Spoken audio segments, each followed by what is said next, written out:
religious or spiritual treatments. Historically, religion and mental health haven't always seen eye to eye. Starting in the ancient world, many mental illnesses were seen as a religious problem. People with diseases like schizophrenia or bipolar disorder were treated as though they were possessed with demons.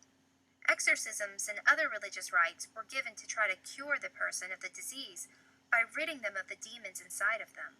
As the centuries passed, the church became the predominant service provider for the mentally ill. Mental asylums were run mostly by churches. Partly this was due to the belief that mental illness represented a spiritual weakness, like demonic possession, and partly due to the church's ministry of outreach.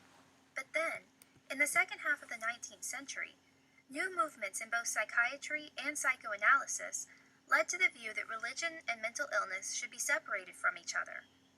This carried into the 20th century, where mental health providers were taught to view religion skeptically and keep faith out of therapy. But recently, things have begun to change again, as the role that religion can play in treating mental illness becomes more and more clear.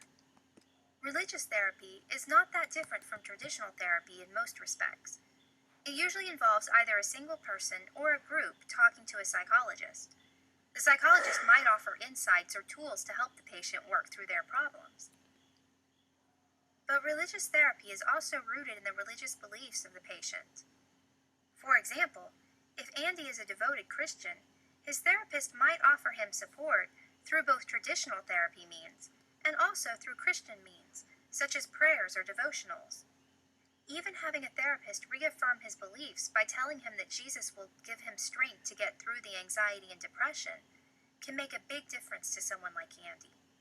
In fact, studies have shown that people who are very religious have larger gains when they see therapists that are the same religion as they are. This might have to do with the treatment, or it might be because they feel more comfortable opening up to someone who is like them. Benefits of treatment focused on religious beliefs can be very helpful. But even if someone does not believe in a higher power, they can still benefit from some spiritual practices like meditation. Meditation, which requires the person to focus in the present moment, often includes breathing techniques. Emotions have physiological consequences. When a person is angry, their blood pressure might rise, and when they're anxious, their heart rate might increase.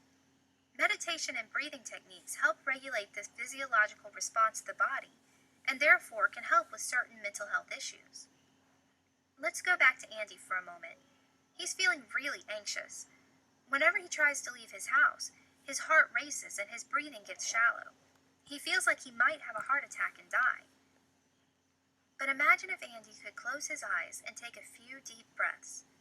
Instead of focusing on what might happen to him if he leaves his house, he brings his attention to his breath. As his breathing deepens, his heart rate slows. His muscles begin to relax. As Andy's body begins to relax, so too does his mental tension slowly go away. Even if Andy wasn't religious, the spiritual tradition of meditation could help him fight off his anxiety. Meditation has long-term benefits too. Through deep breathing and relaxation, the chemicals in the brain change, and Andy might find that his depression is less severe after he's been meditating regularly for several weeks. Abnormal psychology is the study of abnormal thoughts, feelings, and actions. There has been a long and complicated history of mental illness and religion, but recently mental health practitioners have come to understand the important role that religion and spirituality can play in treating psychological disorders. In addition to faith-based therapy, meditation offers a non-religious spiritual tool that anyone can use to help fight off the effects of some mental illnesses, like anxiety or depression.